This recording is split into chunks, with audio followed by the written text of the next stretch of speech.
এই বিএনপি মহাসচিব মির্জা ফখরুল ইসলাম আলমগীর সংবাদ সম্মেলনে কথা বলছেন। আমরা সরাসরি চলে যাচ্ছি সেখানে।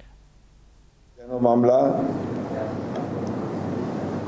10 বছর সাজা দিয়ে 6 বছর কারাগারে আটক করে রেখেছিল। 5ই আগস্ট তিনি মুক্তি পেয়েছেন। ভারপ্রাপ্ত চেয়ারম্যান সহ অনেক নেতাকে আজীবন কারাদণ্ড প্রদান করে বিরোধী নেতাদের বিভিন্ন মেয়াদের সাজা দিয়ে কারাগারে প্রেরণ করেছে, মৃত্যুদণ্ড দিয়েছে। কারাগারেই অনেকে মৃত্যুবরণ করেছেন। বিএনপিকে নেতৃত্ব শূন্য করে ধ্বংস করে দিতে চেয়েছিল। নির্যাতিত, শারীরিকভাবে আঘাতপ্রাপ্ত ভারপ্রাপ্ত চেয়ারম্যান জনাব তারেক রহমানের নেতৃত্বে প্রতিটি কর্মী, নেতা কর্মী লড়াই করেছে।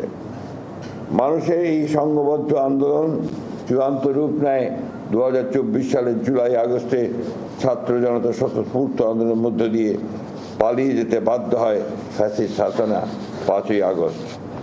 এই অভ্যুত্থানের ফলে মানুষের মনে নতুন আশা আবারও সৃষ্টি হয় এক নতুন গণতান্ত্রিক বাংলাদেশের।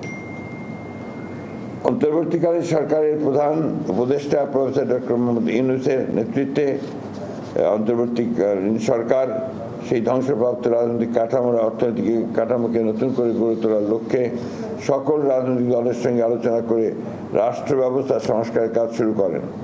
এই ধারাবাহিকতায় গতকাল প্রফেসর ইউনূস 5 আগস্ট জুলাই ঘোষণাপত্র ঘোষণা করেন।